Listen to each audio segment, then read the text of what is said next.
Adam here. Welcome to Unit 2 Professional Correspondence. Now, in Unit 1, earlier in this semester, we focused on resumes and cover letters, and we hoped that we got you a job, or at least we hope that you left here with a resume and cover letter that you're happy with and that you think will one day hopefully get you that job or that internship. We now turn our attention to hopefully helping you communicate within the workplace in a professional and confident way. In a lot of our one-on-ones we have with you all, people say, I'm just not sure how to write to people that are my superiors or my colleagues in a workplace setting because I'm not sure how formal to be, what should I leave in, what should I leave out. That's the kind of thing that we address in this unit. And we start with memoranda because it's an easy thing for you to get your mind around. But later on, we're going to move on to business letters, thank yous, and emails, as well as white papers. So let's get started with memoranda. Understanding memoranda is actually a joke because there's a type of memoranda called a memoranda of understanding. Puns. How about that? All right. So you may be asking yourself some questions. You may be thinking, who even writes memoranda? Haven't that been replaced with emails in the workplace? And you would be largely correct. But the thing is that when people send memos today, and they do, it's usually really important whenever they send it. It's usually something that they need to guarantee that everybody gets within the corporation or business. Everybody get the memo, and it's usually something that they want to document that they notified you. So it tends to be things that are very important, and if it's important, then it's worth knowing how to do right. So here are some things that we're going to learn about in this lesson. We're going to talk about how a memo is different from a business letter, because they are, not just in format, but in the way that you organize content and in what content goes into it to begin with. We're going to talk about how is it different from email, when and where memos are used, what is the purpose of a memo, and how to format a memo properly, and then organizing information. So if there's two big takeaways that I need for you to get from this lesson, the first is that memos are one part communication, one part documentation. And this will hopefully become clear to you all as we move about the lesson. Because one part of it is we just want to communicate a message to one another. But because it is very important, sometimes very formal, and sometimes even a legal issue, we also want to document that we sent the memo to you so that we can say this person had the information.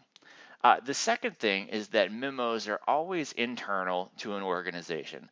There's no such thing as a memo that goes to another organization or to a person outside of the organization. So if you work at Acme Corporation, like you might get a memo from the president of that corporation, but they would never release a memo elsewhere. Now, let's talk about a couple things. When and why. So, when? It's when you want to bring attention to a problem, a change, or how we're going to solve those things. You could also just notify people of stuff, but typically this is the thing that happens.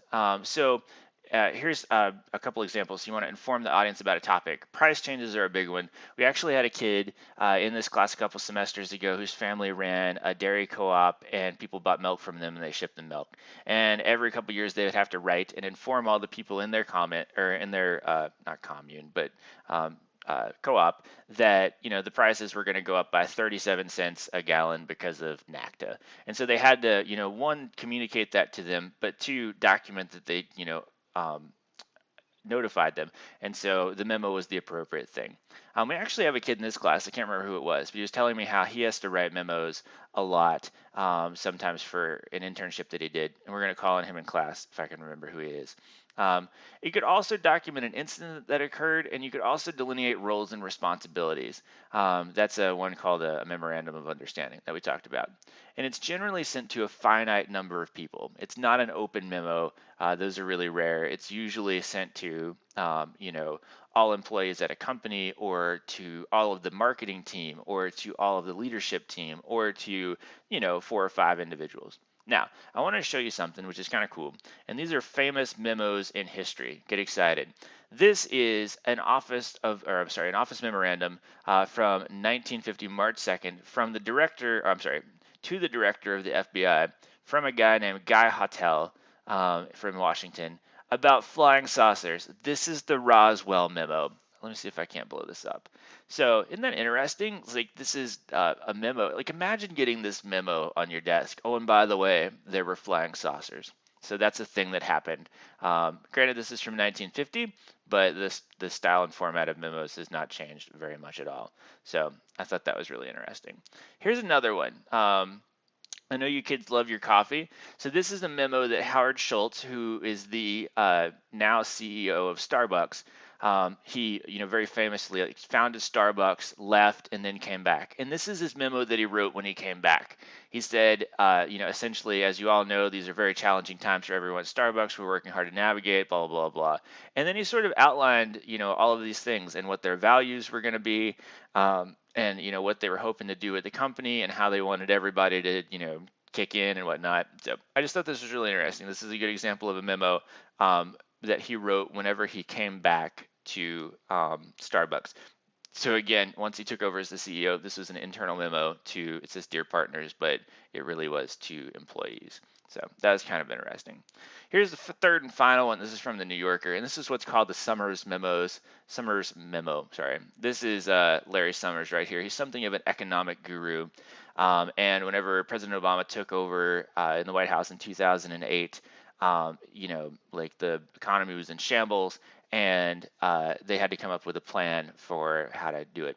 And so whenever you write a plan, and it's not necessarily like steps 1, 2, and 3, a memo might be appropriate. So this is actually the Summers memo right here. It was 57 pages long, if you can even imagine.